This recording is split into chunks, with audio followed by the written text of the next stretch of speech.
जहां मनीष सिसोदिया की जमानत का मामला तूल पकड़ता जा रहा है। दरअसल जमानत याचिका पर 6 अप्रैल को सुनवाई होगी। दिल्ली शराब नीति से जुड़े मनी लॉन्ड्रिंग मामले में आरोपी है मनीष सिसोदिया, जिनकी जमानत पर अब 6 अप्रैल को सुनवाई होनी है।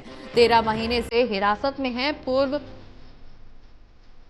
Deputy CM Manish Sisodia. बता दें कि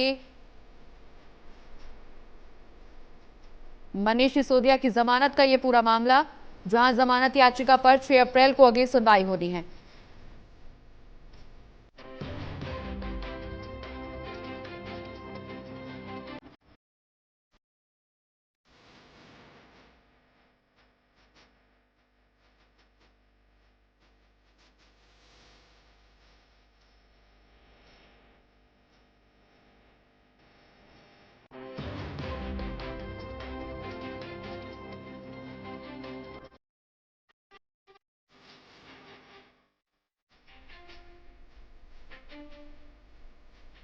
मनीष सिसोदिया की जमानत का यह पूरा मामला, जहां जमानत याचिका पर 6 अप्रैल को अगली सुनवाई होनी है। शराब नीति से जुड़े मनी लॉन्ड्रिंग मामले में आरोपी है मनीष सिसोदिया। बता दें कि 13 महीने से हिरासत में है पूर्व डिप्टी सीएम मनीष सिसोदिया। शराब नीति से जुड़े मनी लॉन्ड्रिंग में आरोपी है मनीष सिसोदिया। और इसी खबर पर ज्यादा जानकारी के लिए सहयोगी रिया हमारे साथ फोन लाइन पर जुड़ गए। रिया, मनीष सिसोदिया की जमानत याचिका का मामला भी अब तूल पकड़ता जा रहा है। शराब नीति से जुड़े मनी लॉन्ड्रिंग मामले में 13 महीने से हिरासत में है डिप्टी सीएम पूर्व डिप्टी सीएम मनीष सिसोदिया। अब 6 अप्रैल को सुनवाई होनी है। क्या लगता है 6 अप्रैल को जमानत मिल पाएगी?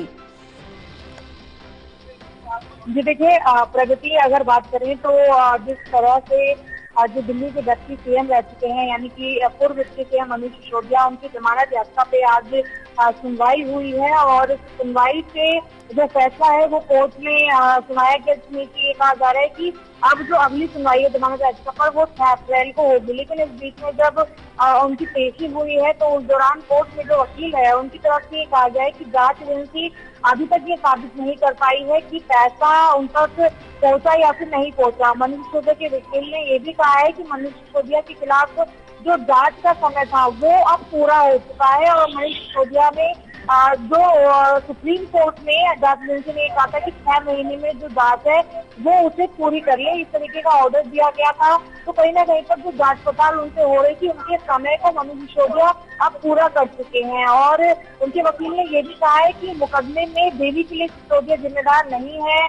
और कभी भी उन्होंने मनीष सिसोदिया ने ये कहा है कि मैंने कभी भी मुझे दी गई जो स्वतंत्रता है उसका उपयोग नहीं किया है, जिसकी जानकारी जो है कोर्ट में वकील के माध्यम से रखी गई है। और साथ ही ये भी कहा गया है कि 13 महीने से हिरासत में है और इस अवधि में जो बाबू है उनकी जमानत भी, जो विनोद बाबू है उनकी जमानत भी थी। और जमानत में के लिए जो ट्रिपल टेस्ट में उन्हें खरा उतरना था। और अब प्रभावशाली नहीं हूँ और अब मैं डिप्टी सीएम भी नहीं हूँ, इस तरीके के जो बयान है वो उनके वकील की तरफ से दर्ज कराए गए हैं। तो ये जरूर निकल कर आता है कि मनीष सिसोदिया जो पिछले 13 हफ्तों से जेल में है, अब उनकी जो पूछताछ की जो याचिका थी उसका समय पूरा हो चुका है। तो अब जो अगली सुनवाई होगी उसमें अब क्या उनसे जो जांच का जरिया है उसको और बढ़ाया जाएगा सुप्रीम कोर्ट के माध्यम से, या फिर अलग तरीके से और भी जो दलीलें हैं उनको रखते हुए जो उनके वकील हैं वो अपने तथ्यों को रखेंगे और जो